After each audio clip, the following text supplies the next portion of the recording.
I'm just going to take a look to see if we have some participants online. We sure do. People are streaming in by the hordes. And it looks like we've got some callers too. Wonderful, wonderful. Well, again, big thanks to the sponsors of this talk, First Church of Christ Scientist in Norway, Maine. Today we will be exploring prayer, healing, and resurrection.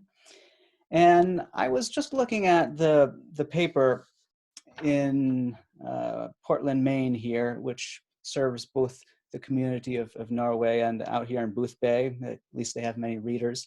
And they had 13 articles on their homepage, and every single article was about some form of loss of income, loss of availability to visit public institutions, and the loss of life. And this lecture really is designed to reach deep into our heart, to retrieve us from any sense of loss, any perception of death or decay or discontinuity of life, of the civilization, of our joy. And it's to discover the good news which Jesus taught and lived, the news of God's here-ness and now-ness, the news that we can actually experience heaven here on earth, heaven being the ideal of life, the ideal of harmony and goodness and joy. And Jesus never said you have to wait till death to experience that. A lot of folks were at home for Easter this year and didn't get to go out to a church. And in these unusual times, sometimes liquor stores are considered essential services while churches are closed down. Well, this lecture really is going to show us how powerful, how influential spiritual thinking is.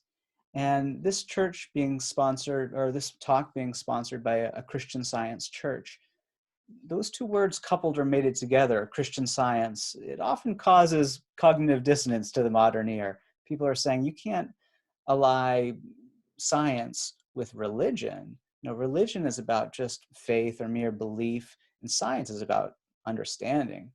Well, today we're going to talk about how there is a knowledge of Christ, of that truth and love which Jesus fully embodied, that really does set us free from imposed limitations, really brings freedom. And that freedom is not merely a willful kind of, oh, I want to go out and do something that the government's not telling me to do. In fact, in Jesus' time, the Jews were oppressed greatly by Roman society. And Jesus didn't try to change political rule. He talked about a government within, a kingdom of heaven within us, how to get in tune with the thoughts and ideas that are constantly flowing from God, the intelligence and love that underlies all existence, and how those ideas can really transform our lives, really bring out the best in life, really show us a kind of whole person well-being that I don't think is achievable through any other means.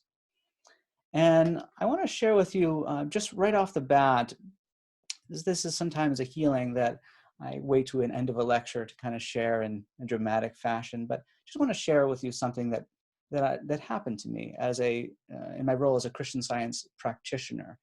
And you're going to hear many examples of right in the face of death or loss, how prayer was able to resurrect goodness and health and joy in a way that I don't think any miracle pill or vaccine could ever do. And one time a daughter of a woman who I knew gave me a call, and she was just frightened because she felt like her mom was passing on. Her mom was a woman somewhat up in years, and it was a woman who I had prayed with many times before, or at least several times before, about things in her life that she needed to find healing for. And she did. Through this process of Christian Science prayer, she did find healing for many things. And throughout her life, found Christian Science to be very, just a wonderful blessing, to find that God is a very present help in times of trouble. Well, this individual called me, her daughter called me, and she had been so sick of some kind of virus or something like that, that she felt that she was passing on, and the daughter was so frightened for her mom, and she seemed to be losing consciousness. And I was in a church at the time, a Christian Science church. And I looked up and there was this beautiful sign that you often see in Christian Science churches that says, divine love always has met and always will meet every human need. Now, you can look around the world and say, that is the most false statement I've ever seen in my life, because I see things that are wrong, human needs that are not being met all around me. And yet, in that moment, I really sensed how that was true from God's point of view. Maybe not the surface material point of view, not our little myopic human experience, human eyes point of view, but from God's point of view. God is divine love itself, I think, that knows no disharmony or hate. Just like there's no darkness and light, um, there is no disease or death in God. The Bible talks about, to God all things are alive, or all are alive. Well, as I prayed for this woman, I felt a sense of oneness with God that I don't think can be achieved by any manipulation of the biochemistry or you know, electrical brain activity. I just think this prayer really reached to the heart of what consciousness is. It's when we see consciousness or mind for what it really is, when we lift up our thought high enough, we see that it's God. It's pure good. And in that standpoint of standing for that pure good, feeling it, I just knew that healing was going on. And that woman later wrote to me, she said, um, after you prayed, I was instantaneously healed. I am in awe. I was having bouts of almost losing consciousness and thought this was the end. I can't even explain. And my daughter too. I felt a peace. And my daughter too felt a peace that she had never experienced before. I feel so blessed to have Christian Science in my life. Well, we're going to explore many different forms of apparent death in this lecture and show how we can resurrect right from a sense of income loss to a life of abundance. We're going to see how right where there seems to be something dead within us, and even an x-ray proves it, that there's a way to pray to restore perfection, and often in a very short time. And we're going to see how we can also resurrect broken or dead relationships and find a harmony and peace with each other. Well, there's this ubiquitous image for prayer that people have all around the world. You ask somebody, what is it to pray? And there's often this image that's evoked in their mind, this ubiquitous symbol for prayer. And people all around the world know it. You could ask a little child what it looks like to pray, and they would probably draw this very thing. They would think of someone down on their knees, eyes folded. They would think of that position, right, of prayer. And that position is very profound. It evokes something very true about prayer. What does being on our knees represent? It's humility. What did Jesus say? I and my Father, what did he say? I can of my own self do lots of things. I'm a good carpenter. I'm a pretty decent speaker, but when it gets really tough, I go to God. No, he said, I can of my own self do nothing. He really had a sense that everything right and real comes from God, the one source. The Bible is about this concept of monotheism, that there really is one cause, one source to life. And we're not it. Humans are not it. But the one source or cause to life, the Bible defines as God, as love itself. And you think of what it means to close one's eyes. What is that image evoking? Jesus said we should go pray in the wilderness, and yet he was, or go pray in the closet, I should say, but he was a man of the wilderness. He was often learning about God from nature, from viewing the natural supply and goodness and beauty that you see out as you travel in nature. And we're going to see there's reason to block out a mere material or physical perception of life in this lecture, because what our physical senses represent to us often are not only untrue, but the exact opposite of what's actually true. So we're going to see there's reason to reject a physical sense of life and embrace as logical and wholeheartedly true a spiritual sense of existence. And lastly, hands coming together in prayer. For me, I think this represents unity, oneness. What did Jesus say? I and my Father are two, but when I pray, we're relatively close. No, he said, I and my Father are one, just one thing. And I think Jesus understood more than anyone that every cause needs an effect, that life or God needs its manifestation, which is us. And these two things can't exist with without each other. We need God, but God needs us. And that sense of being at one with life, I think we all want to feel that way. But often we feel wrapped up in just at one with material life, with the drama on the surface. And how do we actually experience this love? I want to talk about a lot of the logic of this today, but it really is the experience that we're after. You know, sometimes you could meet a know-it-all who could reason on the surface why things are true, but if there's not love there, if they don't have a sense of goodness, of charity to them, you know something about the way that they're acting is not true. And just mere surface opinions or even surface logic is not what we're talking about today, because you could justify the existence of, you know, disastrous storms, or justify the so-called natural causes of death in many ways. And yet Jesus, when he faced up against big storms and people dying and all sorts of negative death-inducing conditions, he lifted up his thought, and sometimes the Bible says people laughed him to scorn when he was talking about life right in the face of death. And yet he brought it to people's experience in a tangible way. And people really experienced the truth that set them free. And I was reading a poem before I joined this lecture, and this is kind of my prayer for today. It says, the poem ends, this is a poem by Jeanette Hulst Johansson, and it ends saying, truth, no explanation on my part, will touch with living fire the seeking heart.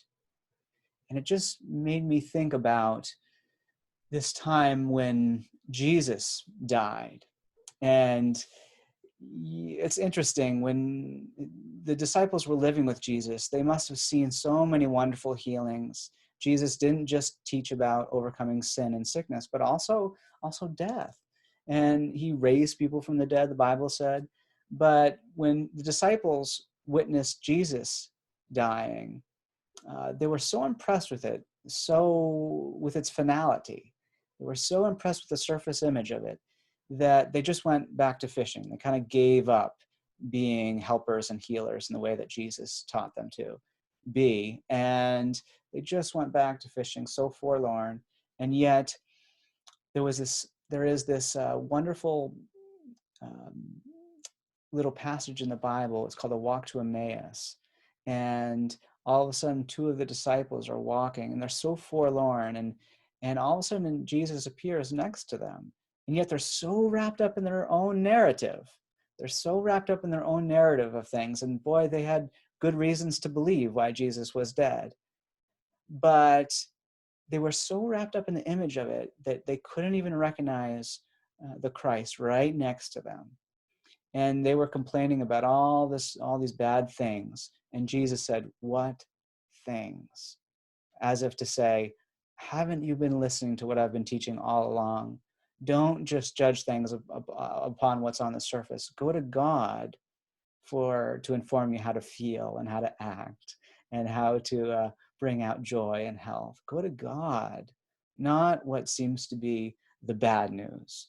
Remember the good news that I taught about eternal life. It's here right now, in the only moment that God ever makes, the present, which is a present. It's a gift to us. We have to understand the good in the present, because the now is the only moment that there ever is. Well, I want to explore with you how we can recognize God walking with us every step of the way, get outside of the bad news. And the one book that has really helped me do this, I've read so many good books about healing and about transformation over the years, but there is one book, this one, Science and Health with Key to the Scriptures, that has really helped me pray. And it's a book of profound value. It's a book that really shows you how to understand the spiritual meaning of the Bible. Last 100 pages are all stories of people who were healed just by reading it. It's a deeply transformational book. And the author of this book, Mary Baker Eddy, she was one of the most successful healers of modern age. And in fact, there's many wonderful biographies written about her. I love the Robert Peel series. There's a trilogy that goes really in depth to her life. There's a wonderful new collection called We Knew Mary Baker Eddy. These are the expanded editions. There's two of these, wonderful. But the one that I would especially recommend is this one called Christian Healer, because it catalogs over 300 healings that came about through her prayers. And she didn't just heal namby-pamby little colds or, just little mental issues. It was recorded that she rose people from dying many times. People who had advanced stages of cancer, people who had very contagious diseases like tuberculosis. And so many accounts in that book and others written about her describe people feeling a kind of love that they never felt before when they encountered her or her teachings. And this book, Science and Health, that's that accompanies the Bible here or helps bring out its spiritual meaning. This book, Science and Health, it begins with a really amazing statement, something I've given a lot of thought to over the years. And it's this statement about what kind of prayer heals. And it says the following. It says, the prayer that reforms the sinner and heals the sick is an absolute faith that all things are possible to God, a spiritual understanding of him, and unselfed love. And I love that line because what heals sin, brings out the saint in all of us, and actually heals sickness. It's a kind of absolute faith that is grounded on the understanding of life or God. It's not a blind faith. It's grounded in a really logical, firm, experienceable truth about life that also allows us to love without a sense of self, without a quid pro quo deal. I'm just going to love you as long as I'm getting something back. But Jesus taught us to love our enemies, because that's where we really gain spiritual growth, and loving in the difficult places. And Jesus showed love wherever it seemed to be lacking, whether people thought, oh, love is not where the prostitutes are, they're not where the tax collectors are, love is not where death is. Well, he just went to these places and he showed the power of love to resurrect and bring joy and bring health. Well, I want to just think with you just for a moment about the very concept of faith. There's this definition in the Bible about faith where it says faith is the substance of things hoped for, the evidence of things not seen. And often when people talk and think about faith, they're talking about a leap outside of reason. But this is talking about faith as the evidence of things not seen. How can you have evidence for something if you can't see it? Well, of course, the effect of something, like Jesus spoke about the wind as analogous to God, something we clearly feel and experience, although it's unseen. But on a deeper and more fundamental level, we often see things from an incomplete view. For example, because the earth appears flat from the earth, most people just thought the earth was flat for the majority of human history. That's what humans believed. And now we know we don't live on a flat Earth; it's a spheroid. And how do we really know that? How are we certain of that? Well, it's certainly not our physical sense perception. It's going up higher. That's where you get that view. You have to go up higher, don't you? And what's interesting here is that if you kind of backtrack and see how we got to that view, the first people thought there's more than meets the eye here, right? That they didn't trust the physical senses. And lion-hearted men jumped in boats, traveled all the way around the world, came back to the same spot and said, hey, I got a testimony to tell. But not everybody believed them. And in recent history, astronauts have went out way out into outer space. And from the big picture, or you could say from a heavenly point of view, you actually see that the Earth is a sphere. And going up higher and seeing the Earth as a sphere, you're not changing a flat Earth to a spheroid. You're just seeing it from a higher, more heavenly perspective. And that perspective just shows you what is actually real. Well, I think Jesus, right where people's lives seem to fall flat with sin or negative or false thinking, with sickness, even death, I think he lifted up his thought to God and saw that life and consciousness and identity are eternal. They're forever whole. And they're more in the realm of ideas than of mere material representation. In other words, if you think of the number system, every number in the number system, numbers are so important to us. You take even a random number like 1,632,000. If you plucked it out of reality, the stock market would come crashing down much worse than any virus could bring. And yet it's not the representation of that number that would do that. It would only be plucking the idea, the concept of it out of reality. It's absolutely needed to the principle of life. I think just like each and every one of us are needed to express God's glory, God's life. And each one of us are as valuable as a color in the color wheel. Imagine life without blue. Each one of us is as valuable as a note in a musical scale. Imagine music, if you never heard the note D before, boy, you would really be missing out. And prayer really shows us that we're needed just like God is needed. And when we're having faith in God, it's like having faith that the idea of something that we care about is in ideas, not things. Like, if you saw a number on a chalkboard and that number started to fade away on the chalkboard, you wouldn't be scared that that number actually was going away. It was just that we represented it. It's kind of like you drew a picture of someone and that picture was starting to fade away. You know that the idea of them wouldn't be gone.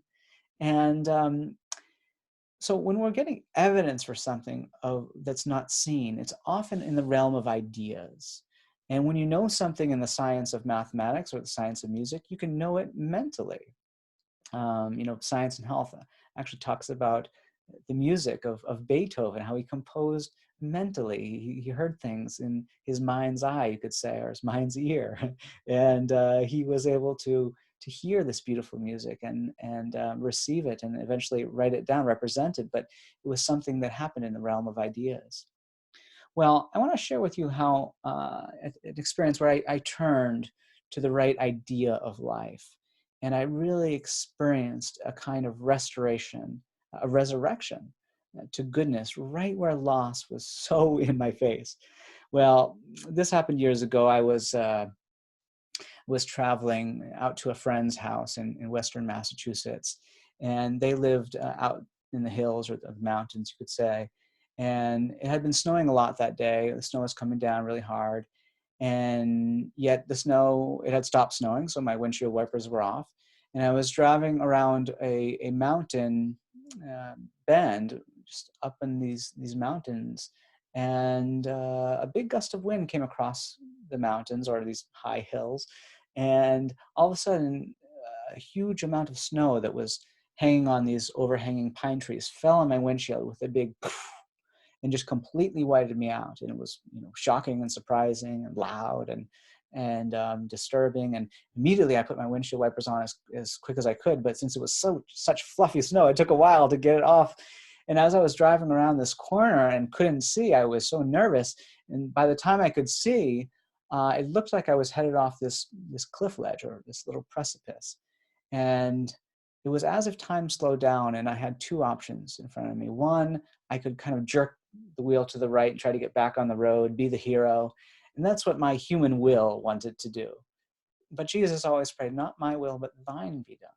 And there was also this still small voice that seemed to be talking to me in that moment that just said, just hit on the brakes. All will be well.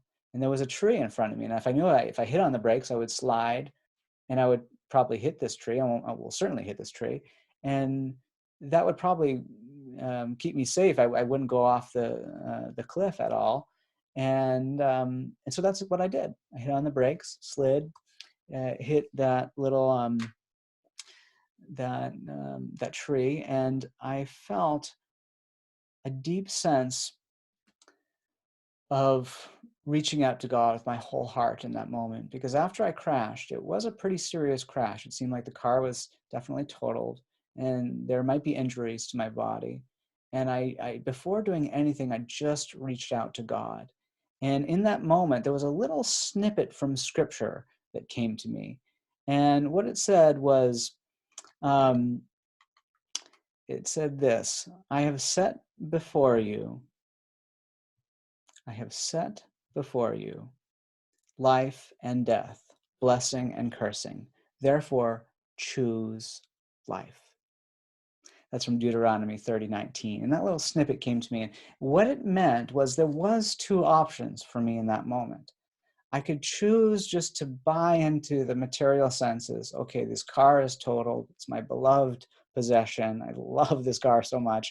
I just bought new tires for it and spent almost all my money doing that. I was a young college student at the time, and I was really, living from meal to meal. And I had saved up all this money to buy tires, and my income was just completed because of that. And now it's all gone. I have no money to get a new car. And, I was just devastated. And as I turned to God and heard that message, I need to choose life or death. What that meant to me was I could choose to dwell on this loss and think about that and just go along with that narrative and experience more negativity, or I could focus on God. And as I chose to focus on God, I just started to feel that presence of the Christ, that love which Jesus embodied. It was right there with me. And Jesus said a few things about what he came to do, what the Christ does, in other words. He was living in line with that Christ, that love of God. And the Christ comes to bring life and life more abundantly, he said. It comes to testify to the truth. It comes to seek and save the lost, he said. And in that moment, Jesus wasn't there with me, but that presence of love, that transforming, resurrecting power of love was there. It was giving me thoughts that were testifying to what is true, that brings freedom and joy.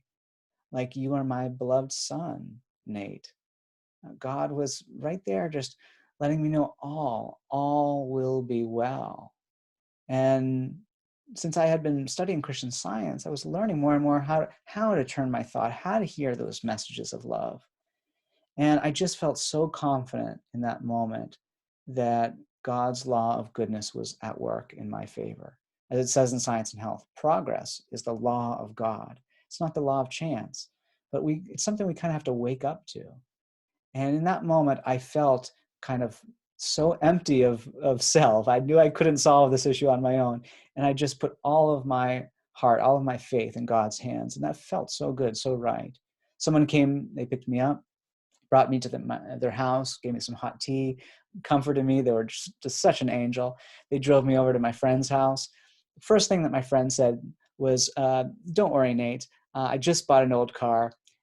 You can have my new one. And I thought, I just bought a new car. You can have my old one. And I thought, there's no way I can accept that, because his old car was nicer than mine. I mean, it was still a really nice car, still worth a lot of money.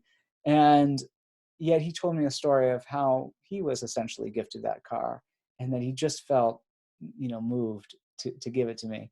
And I just felt, boy, so delighted. And I kind of felt forced to accept that gift of unselfed God, of love, because it felt like it was coming from God and through him.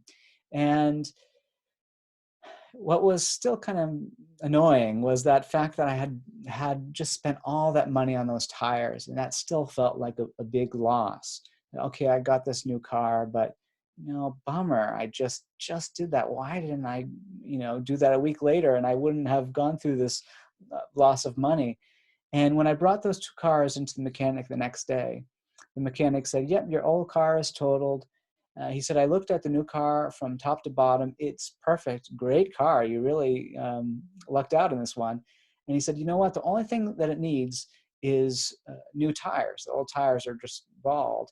And he said, "You're not going to believe this. There's a lot of different rim sizes, tire sizes, but I took the tires off your old car, and they were undamaged from the crash.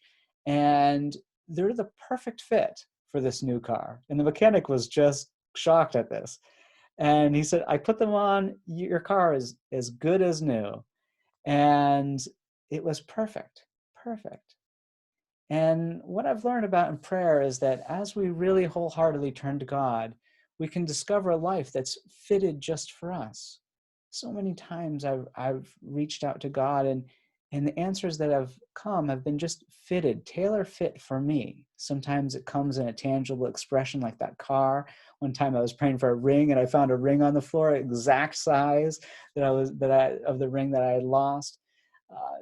That sort of thing is wonderful, but most of the time, God speaks in terms of ideas, but those ideas have to be expressed in a way that we can feel. If someone came up to us and said, "I am love itself, but I'm not going to show you," that wouldn't be very loving.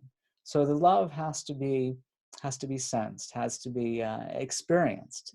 Because if someone came up to you and they said, "I am love itself," and they didn't give you a hug or show you a smile or share kind words, you would say, no, that's not love. Love needs to be experienced. It needs to be expressed to me in a way that is fitted for me, that feels good. When you have a shoe that's not the right size, too small in you, and it just causes you so much discomfort, we want to experience that life that is fitted just for us. And if you're struggling with not having work that doesn't feel like a good fit, or your family issues that just aren't fitting together, there is a way to pray that makes things work. It says in Romans 8:28 that all things work together for good to them that love God. And what really helps us experience that is understanding God, the one source, life. Mary Baker Eddy once said, our false views of life hide eternal harmony and produce the ills of which we complain.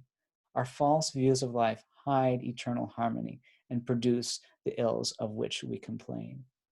And another way to say that is the following.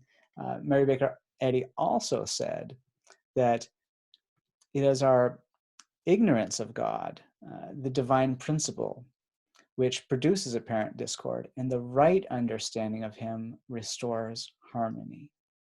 Ignorance of life, our God, producing apparent discord, but the right understanding of life restores harmony. And she brought out these different terms for God, that God is, yes, life itself, but the life that is the truth. Truth is God. God is not just an entity out there that is truthful that you can pray and maybe wait back for an answer from. Truth itself is God. It's that close to us. When we're beholding truth, we're beholding God, real life, love. And these other terms, mind, spirit, soul, principle.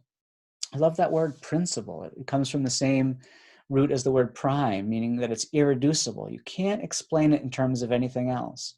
And in every philosophy of life, you need to posit what's called a first principle, meaning that something just exists, which you can explain everything else in terms of. But with theories like materialism that most people just accept blindly, I would say, kind of have blind faith in materialism. They just experience the effects of forms, and they think, oh, well, matter has power, it has its own animation. And they start to reason out from that in daily life. But if you really look at the theory of materialism, for example, it says that we are bodies, that we don't have bodies, we are bodies. That's who we are. We're physical bodies. And if you have a physical body, well, what's that made up of? Made up of organ systems. What are organ systems made up of? Organs. What are organs made up of? Cells. What are cells made up of? Molecules. What are molecules made up of? Atoms. You go down the line. Tissues was in there as well. But you eventually get to atoms, and you think of you think when the physicists first found the atom, when they looked inside of it, they thought, oh, we're going to find the building block of matter and all of life. But when they looked inside that atom, they found nothing at all. It was 99%, 99999, many nines, empty space. And subsequently, a lot of the interesting scientific tests have showed that the little that appears inside atoms are affected by the way that we think about them. So again, it points to maybe this idea of materialism is hollow. Maybe thought, it matters. And when I'm speaking to you right now, I don't think that the body is animating me. There's a thought that I have, and that thought animates my smile. It animates the words that I'm sharing with you. And I can just say, go to the body and move the whole of the body at once. And it's kind of strange that we all know that, but we think, well, if there's a little virus in me, I can't move that with thought, or I can't expel that with thought, when we can move our entire body with thought in a moment, in an instant, and just tell it, move, and the whole thing moves. In fact, we can move in such ways that we never thought we can move. Nothing is impossible to God. I used to be a terrible runner, and I was getting really overweight a couple of years ago, and I just started to run, and I thought, it seems impossible to run a marathon, but I just want to see if I can do it. And I kept with it in a very principled way. I kept expressing God as principle, and before I knew it, I ran a marathon in a great time, better than average time for my age range, my very first try in a very short period. And it was all just expressing God each step of the way. And there was not a tinge of injury or anything associated with that along that journey. Well, I want to talk to you about an example of a friend who really started to study Christian Science and had a wonderful healing when he was having an experience of death. Now, this friend, he started to study Christian Science in a time when he was breaking up with his long-term girlfriend. And I remember in a rather uninspired moment, I just said, you should probably go win her back. And I was just sharing, human opinions based on the surface. And he said, you know what? I think what I should actually do is read that book that you gave to me, Science and Health. He said, I think the answers aren't there. And he started to read this book, and his life started to change. He started to discover that love, instead of viewing the life in terms of materialism, where things are made of matter, and if you lose a bit of matter, you have less. Loss is real. Spirituality or Christian Science shows that the more that we give, the more that we have. In other words, if life is made up of qualities and ideas, like we are the idea of love, the more that we love one person and love another person, give love away to another, give love away to another, all of a sudden we feel like we have more in life. And more love is in the room. And all of a sudden more opportunities start to appear as we give our talents and love away, so we express them to others. And we start to realize that those resources are infinite. You don't love one person, love another, and go, oh, I'm all out of love now, lost love. Nope. The more we give it away, the more we realize that we have it in an infinite way. Well, my friend was doing that very thing, and he started to discover a sense of love as life that transcended romantic love. And he was able to go through that difficult breakup with a real measure of grace. And fast forward a couple years, and he had a wonderful healing, getting in a car accident through Christian Science. And then a couple more years passed, And he gave me a call out of the blue and he said, "Nate, can we pray about teeth? Is that something fair game?" I said, "Of course." Some Christian Scientists go to dentists regularly. And yet it doesn't matter what we're praying about. If it's in consciousness, as we become aware of how God is viewing a situation or a spiritual view of a situation, start to sense the wholeness, the unity in the situation, we will experience more harmony. It's very natural for that to occur. And this is what my friend wrote about this experience. He said, "I've been going to the dentist for years and was told each time that I needed a root canal because my tooth was dead and discolored. The only other option was to have it pulled." And as we prayed, we started to really consider um, that there could be um, no death in him because he was an expression of life, just like there's no darkness in light. And understanding that was directly related to his substance and the substance that we hoped for. In fact, those two words, understanding and substance, they're saying the same thing. They're about what are we standing under? What is our substance? And Jesus, in his famous Sermon on the Mount, Matthew 5, 6, and 7, if you haven't read your Bible recently, wonderful place to start. It's essentially what I would say is Jesus' greatest hits. And at the end of that, he essentially says, if you build your life on my teachings, it's like building it on the rock. When the storms of life come, when all the drama seems to hit you, no, your life is built on the rock and it stays stable. It's unchanged. It's not hurt. It's not knocked down. It's strong and stable. And that's what he was saying, I think. And he really saw what he was teaching was not just something good for certain people at a certain time. He said, heaven and earth shall pass away, but my words shall not pass away. He really had a sense that what he was teaching was eternally valid. And I think even if you talk to an atheist today, if you look at what their values are, they don't say things like, I believe in survival of the fittest, which would make sense if they were really believing in materialism, because that's what life says. They don't say, I think everything in the universe is either predetermined or chance, and that's what the actual theory of materialism says. But they start to talk about life in terms of values and qualities. You know, I believe in human rights, that everyone has dignity, justice, value. Well, that's right out of Jesus' teachings. And so I think Jesus really has informed our culture of what is real and true.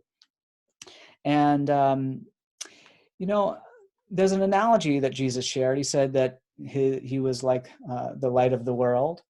And that he was the light of the world, and his followers were also the light of the world. And if you saw a light beam come out from the sun and you started to whack it and say, you're no good, if you tried to put it in a box, it wouldn't change the light beam at all, would it?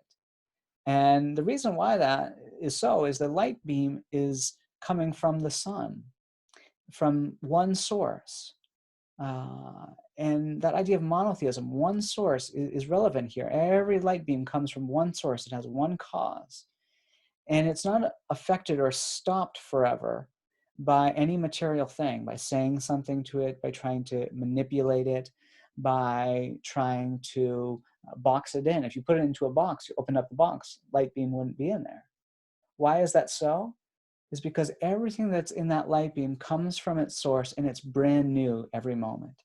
And what it says in the book of Revelation, chapter 21, which many people think is the zenith of Scripture, it talks about all ideas of death passing away, all of our visions of it passing away, all the tears passing away. And it says, behold, I, God, make all things new. And that perpetual newness, grounded in eternity, grounded in something that's fundamental, is what Christian Science is all about.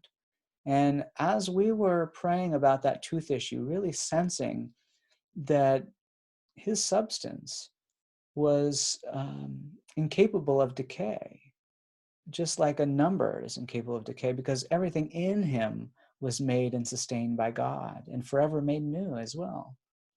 And we really felt the truth behind those words, those metaphors. And we really sensed that he was as perfect as God was perfect. Jesus says in the Sermon on the Mount, be perfect, even as your Father in heaven is perfect. And to complete that story, this is what he wrote in retrospect about this. He said, the day after we spoke and prayed about it, I went into the dentist, and he and all the nurses were baffled. They looked at the x-ray from before, the ones taken that day. They looked into my mouth. They said that tooth looked perfectly healthy and I was fine. Nothing further was needed. They said they had never seen anything like it before in all their years of dentistry. Well, isn't that wonderful? Not a supernatural experience, however. It was super natural. It was the most natural, because literally what we were doing in prayer was just trying to sense his unity with divine love, divine life that knows no death. In the words of Science and Health, the substance is eternal and incapable of decay. Substance is incapable of decay, just like number 7 doesn't droop down to 6.8 over time, right? It has no decay or death process. It's not subject to the laws of physics. It's not subject to evolution. It doesn't evolve up to it, and it's not subject to entropy. It doesn't fall down from any heights. But yet the material world seems to be made of waves, even at the most fundamental level. It seems to be made of ups and downs. And yet the Bible says every valley and mountain shall be exalted, and every hill shall be made low. And every valley being exalted, every hill or mountain being made low. Spirituality, real Christianity, brings an equanimity. That's what Christian Science helps bring to our thought. As we ground ourselves in the true understanding of God, we find ourselves grounded on solid ground, not just the ups and downs of human life, but that solid grounding of truth. And often people, when they think of spirituality, think of prayer, they think of it as some kind of amorphous, esoteric thing. It's not concrete at all. But as you see here, these experiences, they're the most concrete, solid experiences. You know, the times I've really felt God and I've seen healing, like the examples I've been sharing, they've felt like the most real moments. It's like tasting the truth. And once you taste it, when you have a taste that's not as good, you know it's not the real thing. Years ago, I dated a girl who was an amazing chef, and she brought me out all to these incredible restaurants. And she said, you know, if you want to be able to cook good food, you need to know what it tastes like. And once I tasted it, I just knew what I was after. And then when I cooked food, I could tell if I was on the right track or not. And when you read the writings of, read the writings in the Bible, and you hear about Jesus and what he said, it's like tasting the truth. And when you experience God through that knowledge which saves us, through the Christ, it's like tasting God, tasting the truth, and you know what it's like. And once you know what it's like, you just want to learn more about it. You want to keep just going higher and higher. And what has helped me a lot raise in my understanding of truth is the study of not only Christian Science, but of also its founder, Mary Baker Eddy. She was someone who went through many, many difficulties in life. She went through years of chronic ill health. Her first husband passed on because of a apparently incurable ailment at the time. Her second husband deserted her. She was homeless for some point of her life. Her sister was going to offer a home if she just stopped writing about this spiritual healing that she became so immersed in learning more about. And she said no. She said she really gave all to God. She really wanted to understand how Jesus healed. And she caught glimpses of it from an early age. She was what you could call perhaps a natural healer. Even when she was a young girl, she would pray for animals, and often they would revive in ways that were stunning. And she would pray for family members, for friends, and sometimes they were healed. And she knew she had tasted the truth. She knew those times when she healed, it was from having some consciousness of God, but she didn't really know all the ins and outs of why it worked sometimes and why it didn't. And after a fall at age 44, where she thought she was passing on because of this injury, and she had internal injuries because of the fall, she really reached out to God. She read one of these healings of Jesus, maybe more than one, and she had somewhat of a instant recovery. And that was really a turning point for her. She kind of got up in bed, and she still had a little ways to get back to 100%, but it was a turning point for her. And she had caught a glimpse of some of the understanding in that moment that led her just to start writing copious notes and start writing this book, Science and Health. She ended up writing it over a 35-year period, revised it over 400 times, really wanted to get every word in this book right. So when people read it, they could understand Christian Science and heal too. And the thing about Mary Baker Eddy is that even though she was a phenomenal healer, she became one of the most successful healers after that fall and after those subsequent intense years after that, doing Bible study and going out there and practicing healing. She really wanted to be known as the discoverer of Christian Science, not as a personal healer. And this is really awesome because if someone made the greatest album ever, say they were the greatest musician who ever lived, it was an amazing album, and you listen to it, the songs, they were like, tasting true harmony. And yet when you were finished with it, you had no idea how you could ever perform music like that, because imagine if we didn't know the laws of music. Imagine if those weren't discovered yet. And this was just kind of an intuitive, a natural musician who made this great album. And hearing it would be amazing. Seeing the example, if you could go hear them perform live, would be amazing. Seeing what they're doing with their fingers would help you out. But if the laws of music had never been discovered, then we would still be at kind of a loss. That we would have no sheet music to read to really understand the music on a more fundamental level of how it's actually happening. And if someone came up and said, you know what, I've made a huge discovery. I've discovered the laws of music. There are eternal relationships between the notes. And once they're understood, you could learn to play any song in the world. Well, that discovery, I think, would even be more important than the best album ever. And I think that's how Mary Baker Eddy felt, like she had discovered this universal knowledge, Christian Science, that could help people understand the laws of life, truth, and love in such a way that they could bring their conscious understanding, conscious apprehension of the world in tune with God, to not only bring solace and comfort, but to actually bring the experience of truth. When you're in a dream at night, you often are stuck in the idea that the dream is a material thing. When you're inside the dream, you seem to have these different physical senses, and you're touching things, and you're walking around, you're seeing things, and you stub your toe, you say ouch, and yet the whole entire thing is mental, isn't it? And body within the dream is completely mental as well. And we don't realize that until we wake up. In Christian Science, it really is a waking up process. It's a process of starting to understand what health actually is. Mrs. Eddy said, health is the consciousness of the unreality of pain and disease, or rather the absolute consciousness of harmony and of nothing else. And she really understood this profoundly.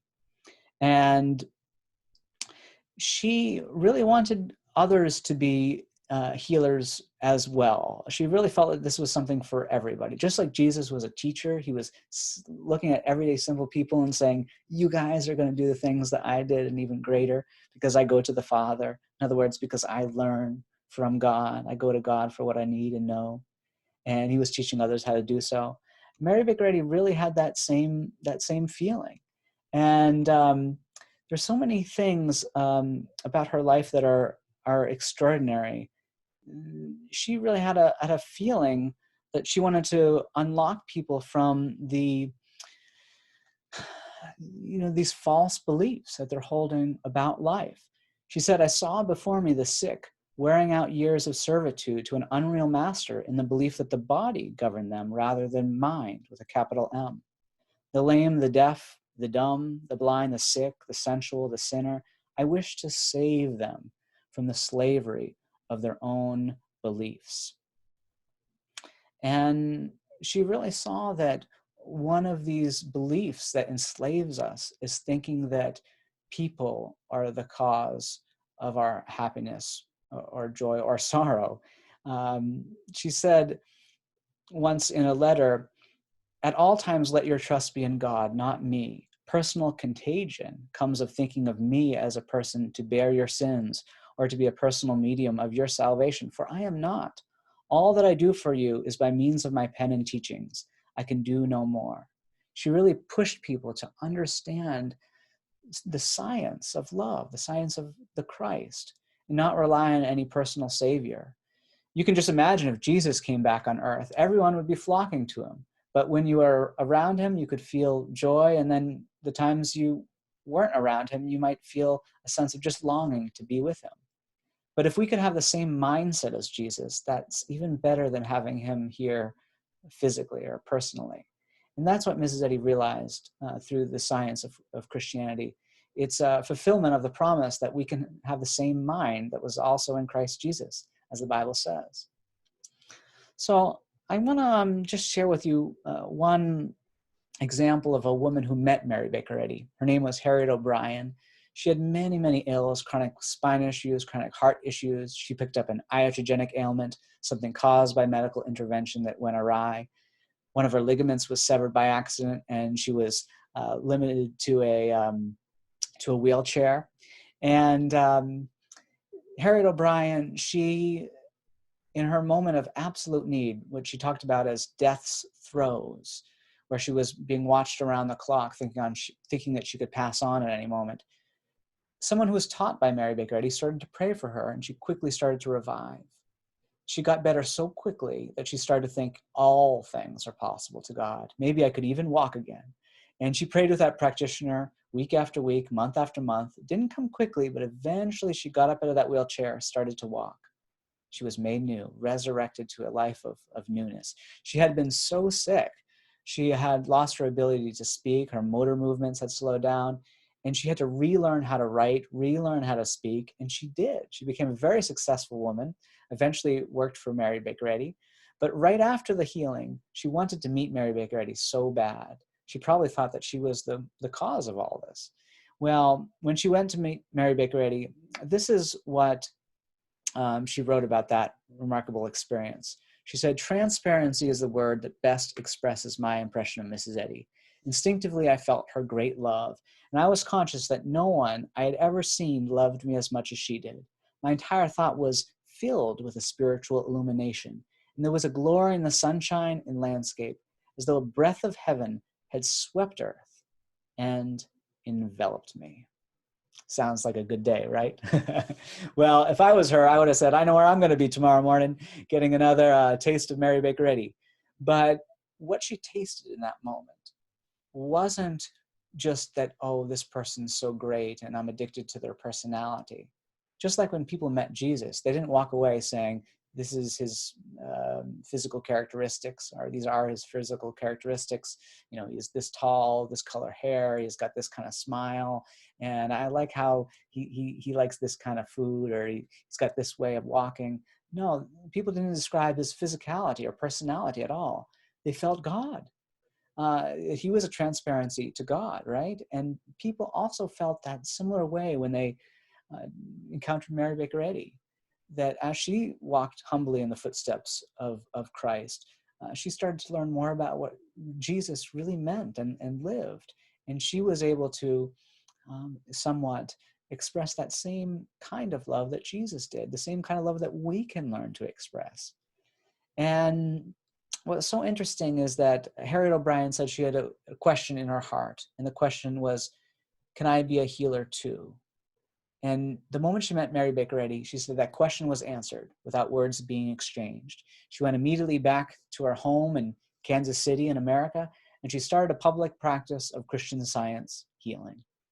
It wasn't a mere leap of faith. it was reasonable. It was deeply, deeply reasonable, because she became a successful healer. On several occasions, she said she was able to help people raise from a life of ill health to a life of peace and prosperity and well-being. And she advertised in the Christian Science Journal for over 50 years.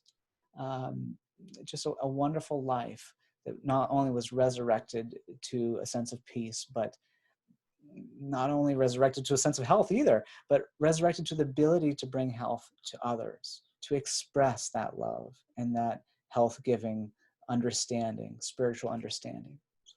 Well, I want to share with you just one last example, something just fresh that I just heard about recently that I've just been so grateful for. It was a woman who saw a lecture like this about 2 years ago.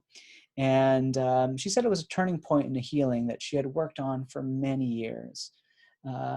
She had chronic bad relationships um, with her relatives, and she said it was just so horrible. It made her lose a sense of peace, and she just had kind of no self-worth because of this, and or at least a little self-worth.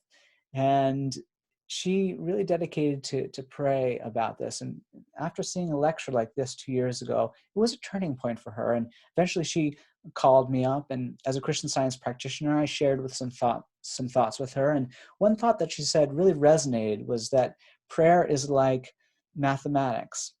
This is an idea I shared, that it's like when you're learning math and 2 + 2 = 4, you're taught to memorize that. But you could see on a chalkboard 2 + 2 = 4 and 2 + 2 = 3, and they could have the same weight materially. On the surface, they could be written in the same pen, same font, and yet one is absolutely true. One is absolutely 100% false. Just like the view from the sky, the heavens, you could say, of the earth as a sphere is 100% true, and the belief that the earth is flat is 100% false. It is a sphere or a spheroid, and only one perspective is true. And reasoning out from what's true brings good effects. If you were trying to build a house and you thought 2 + 2 = 3, and you use that every time you were measuring, that house would fall down. It's not stable. It's because it's not based upon this universal, eternal science, in this case, mathematics. But there's something even higher than the laws of math. It's the laws of love, the laws of God. God is love. And this individual, we talked about really memorizing what is true, those moments of truth that she experienced with her relatives, even if there's only a few of them, and the relationship between God and their relationship to God, that God was speaking right to them. As it says in Science and Health, intercommunication is always from God to his idea, man inclusive of women as well, of course. And as we prayed about this issue, we started to really cherish that everything that's wrong or erroneous between her and her relatives was completely untrue. There wasn't a principle behind it, a cause, a God. Just like 2 + 2 = 3, you could see it. Yeah, maybe someone could experience it. You could build a house based upon that fact, and it would fall down, and you could see that the results of that wrong thinking. But those ideas that were kind of bothering her, that were just wrong, that didn't express love, that didn't express God, there was no truth behind them. And as she reached out to God to inform her what was true about herself and about her relatives, she just started to realize that there was a love within her that she could express again and again and again. And these amazing moments of generosity started to show up. And she started to kind of just again and again show generosity, and realize as she did it that there was more of that love. It didn't run out. That love is infinite. And our reason for existing, our kismet, our purpose, is to be the expressions of infinite love. And as she did that, her heart started to well with joy. She took inspiration from many more things than just our conversation and prayer. The Christian Science Church offers many resources, the Christian Science Bible lesson, periodicals like the Christian Science Journal, Christian Science Sentinel, and of course, Science and Health, and Mary Baker Eddy's other books, like No and Yes, and Unity of Good is one of my favorites. Well, she took inspiration from many places, and just to jump to the conclusion of the matter, this is what she said happened in the end. She said, and I just received this recently, she said, I'd love to share with people that the relationships are now 100% all the way loving. The path to healing was long, but fortified by solid steps of truth. And and 6 people in her family weren't speaking to her at all. This lasted for 25 years before she really dedicated herself to praying about it wholeheartedly. And, some healings that we have are instant, some take spiritual growth. And yet healing is really not changing something. It's a revealing of the goodness and health and joy, the unity, the wholeness of life that really is always here present. It's always fitted for us. And so we can taste that goodness the more we learn about Christian Science and see more clearly the metaphysics that Jesus knew and taught through this lens of the knowledge, that universal knowledge, the science of love. So at this point, I'm going to take a look at some questions, see if any questions came in. A few have. And see what I could answer here. Okay. Now you can write some in too. There's only actually a couple that came in, and not all of these are probably appropriate for this circumstance. So if you want to write anything in the Q&A box at the bottom of your screen, or email talkwithnate@gmail.com, happy to answer a few questions. Okay, let's see here. All right. Well, I think this would be a good one. One person writes, how do we overcome a feeling of being depressed for being inside all the time? Well, one easy answer to that is maybe you can get outside for a walk. And we want to be, as Christian Scientists, the most law-abiding people on earth. Jesus, when he was out in the wilderness, parenthetically, this book, Science and Health, has a little glossary at the back, and it gives you that spiritual meaning of some different terms in the Bible. And under that word or term wilderness, it says, beginning on the material senses perspective, it says loneliness, doubt, darkness. And then the definition switches to a spiritual sense of what wilderness means, a higher sense, a truer sense of what wilderness means. And it says spontaneity of thought and idea, the vestibule in which a material sense of things disappears, and a spiritual sense unfolds the great facts of existence. Well, when Jesus was out in the wilderness, I don't think he just felt alone or depressed just because he wasn't around people. In our culture, even if you're in prison around murderers, the worst punishment is to go into solitary confinement, to be alone, inside, all alone. And yet sometimes we're forced to be alone. And when we have times of wilderness, whether we're outside or inside, we can do like Jesus and reject any temptation of negativity or depression that comes at us mentally. That word depression, you can look at it as depression. De meaning of, that prefix means of, oppression. And so to be of oppression means defining ourselves by the world. Jesus was born Jesus of Nazareth, but he eventually started to call himself the Son of God, just define himself right out from God. And while he was in the wilderness, the devil, which is not a thing in of itself, the devil, just like darkness, it's really the lack of something. If the devil had any power, that second temptation that Jesus had of jumping off the temple, the devil would have just pushed him if he had any power. But the devil is just that. It's just a word meaning whatever opposes us, those thoughts. That word devil means the accuser in the Bible. And the three temptations that Jesus had, the first was to turn a stone into bread, which represented trying to create your own supply. But he knew that God is the one supplier. And that's something that we can all know. God's incoming love gives us the talent and ideas to get income and to use our talents to bless the world. That second temptation, Jesus brought him up to a high temple, said, jump off. Well, we're not to tempt the loss of life by any unwise means. Jesus was here to show eternal life and that we can be resurrected from anything that seems to be dead in our experience.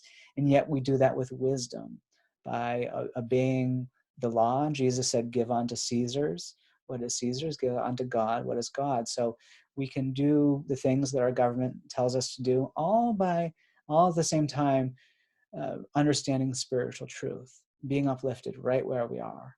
And that last temptation that Jesus had was to become a political king. The Jews were hoping for someone like King David who would change the political scene. But Jesus said the kingdom of heaven is within us. And instead of just trying to change the external, thinking that would bring us happiness or salvation, he went inside and showed us how to change our thoughts. And then we can humbly, just one good experience at a time, transform our lives, our families, our communities, and so forth. So to not feel depressed, I think we can get to work by rejecting those temptations, learning more about God. Jesus said we're in error because we don't know the power of God or the scriptures. So we can get to know the scriptures more through science and health, and hopefully experience that power of God in a way that's very real to us, that's fitted just for us. So natural. Okay, let's see if there's another question here. We got a couple more in, yeah. How can we best offer a Christian Science perspective to the world during the claim of this pandemic, being loving yet allaying fear of contagion and of death? Well, hopefully this lecture is a part of that. The Christian Science Church offers many different resources. As I mentioned, the Christian Science Journal and Sentinel offer articles. I'll give you the resources on screen at the end of this talk, but just quickly, it's jsh.christianscience.com.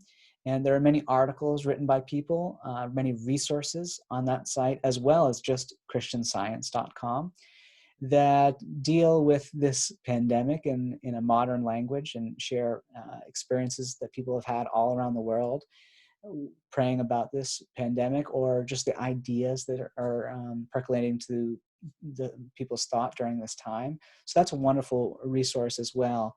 And these kind of webinar lectures, you can find more at christianscience.com. There are lectures, many lectures every week right now online. So you can share more of that as well. And, don't forget that you can be a healer too. So when people are asking about, talking about their fears and their doubts, you can pray and God will give you the answer. And talks like this, and of course, all the resources that Christian Science provides, helps you know more and more about how God is speaking right to you and giving you the answer that you can then share and express to others. And often prayer is just knowing that God is speaking to others. And it's not what we say that transforms people, it's what we know. You will know the truth, and the truth will make you free. So just that knowing in prayer really does change people. Okay, someone said, can we help heal the indigenous people experiencing virus so badly in the Amazon? Oh, that's such a dear question. Mary Baker Eddy once talked about hearing the call of need in Africa, and that she was answering it. Like she was just praying about what needs to be prayed about. And, she felt that the African people were something that need to be prayed about. She had intuitions like that, and she prayed for them. And distance isn't a factor in prayer.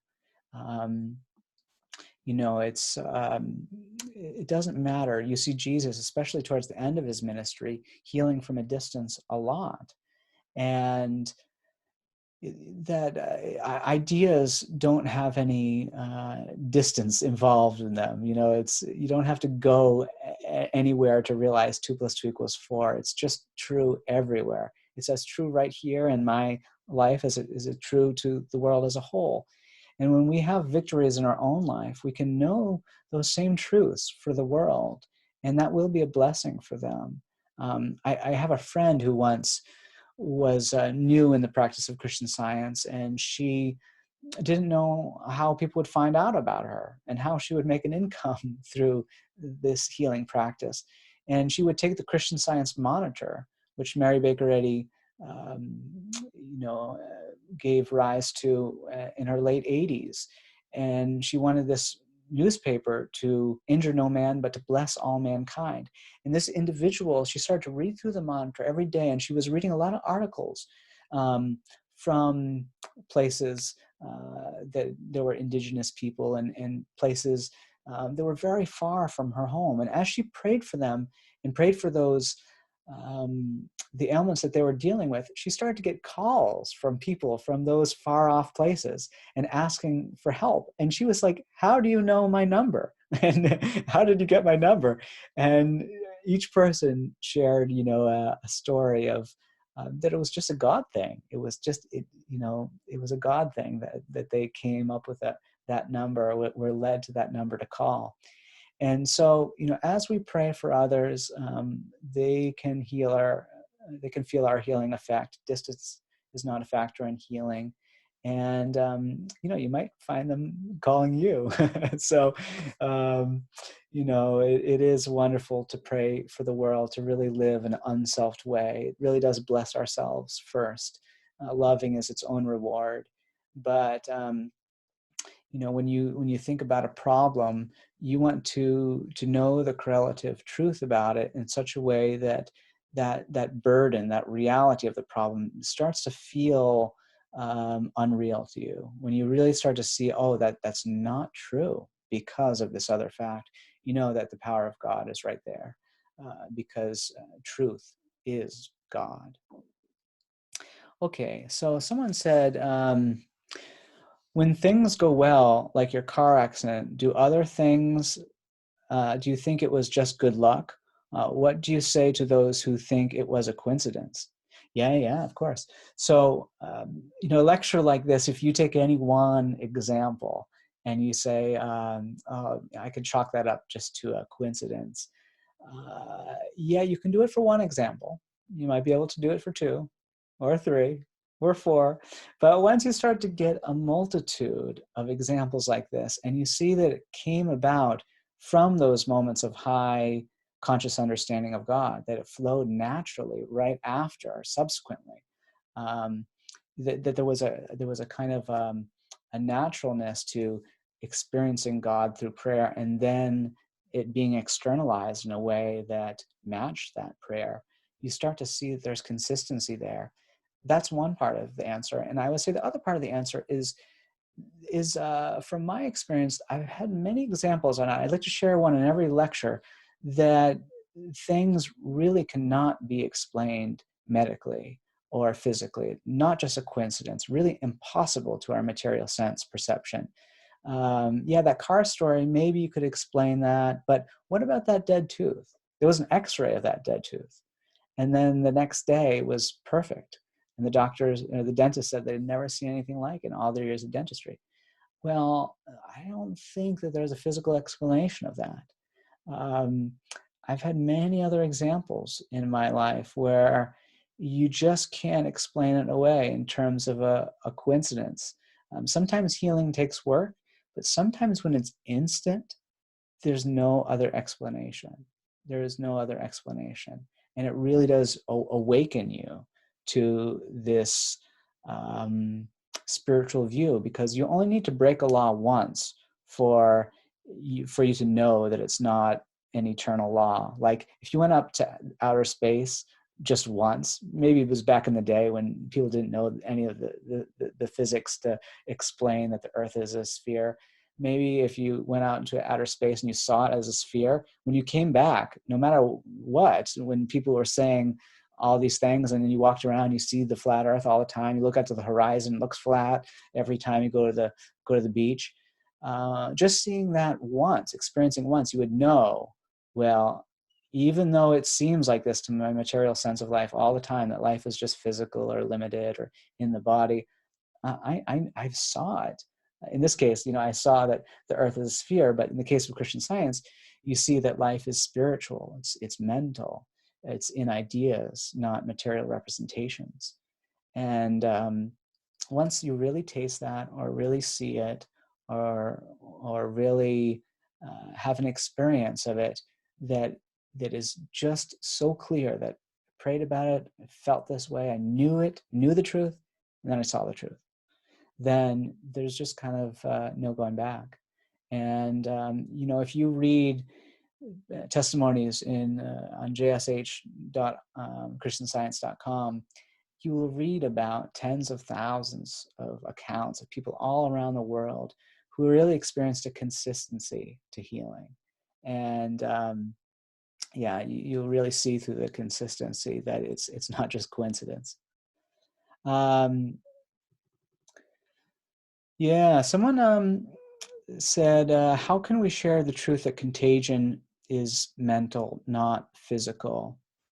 Well, I would say that Mrs. Eddy writes a article about contagion and miscellaneous writings that was translated, it's on Christian Science, featured on christianscience.com right now. It's translated in many languages that you can share. Wonderful, clear, concise statement about how contagion is mental. I even had an experience myself when this coronavirus was first starting to gain traction in the news. I had just been lecturing in a variety of major cities, big lectures, many people. I was hugging people, and then all of a sudden, on the very last night of that, I was sitting on my bed in my hotel room, and I was watching the news, and all of a sudden, all this kind of this fear was were in the newscasters' minds, and you could just see that, boy, they were so scared of this pandemic. All of a sudden, oh my gosh, it is hitting America, and people are dying, and they were saying, don't go to any of these cities, don't touch or hug anybody.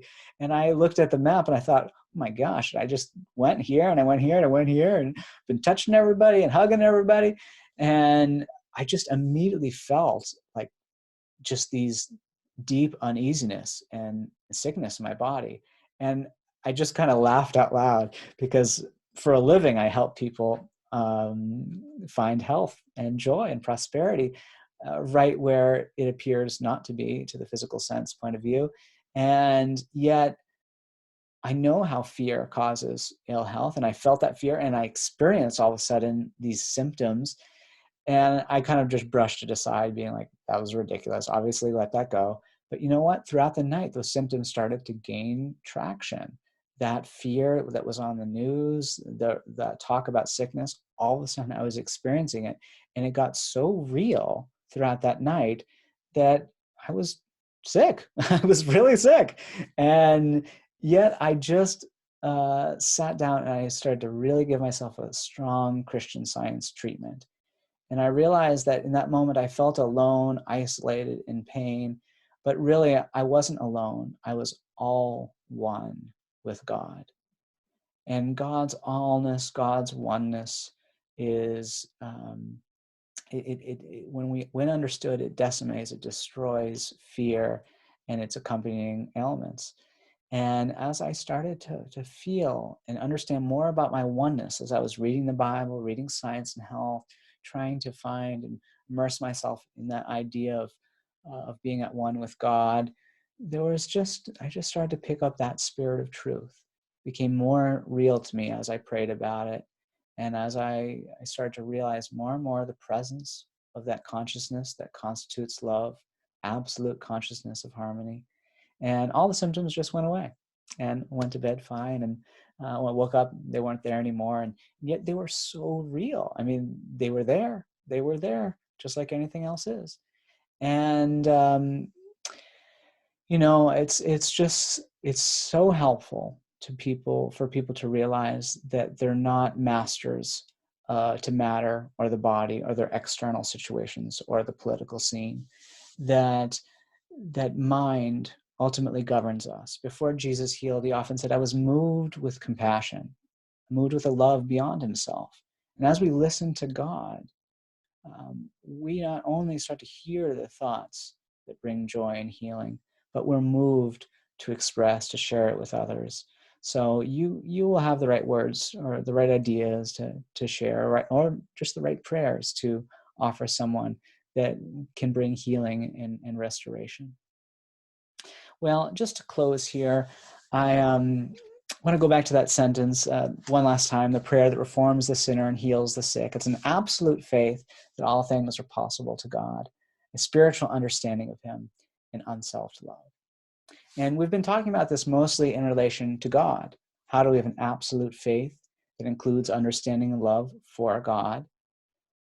That's great. But we also need to flip that around and say, well, now I can have an absolute faith in my neighbor that's based on a spiritual understanding and love.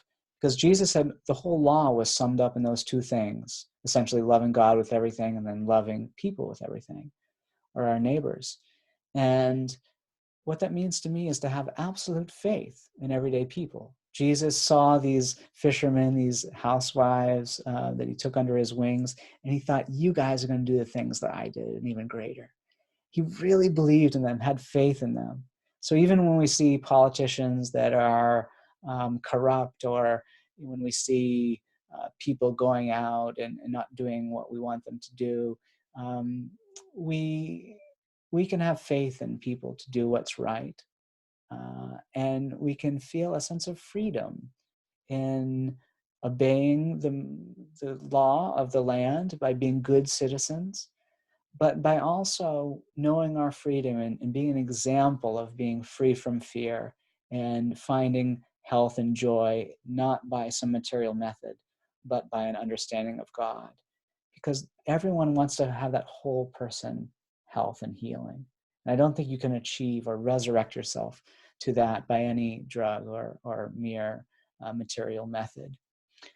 So as we continue to pray about this unique time, I hope that this lecture and these ideas were meaningful to you, and I hope they showed you how you can have an absolute faith that includes understanding and love that continually brings healing.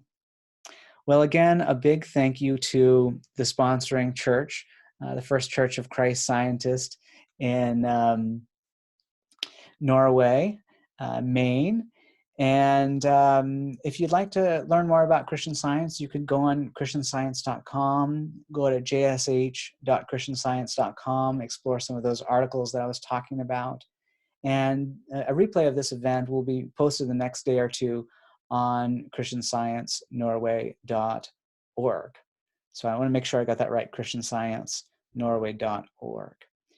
Well, I want to thank everyone for listening tonight. I hope you were resurrected to more joy and more peace just by hearing this. And I know we'll all go forth and with these ideas help bring more health and joy to the world. Thank you so much.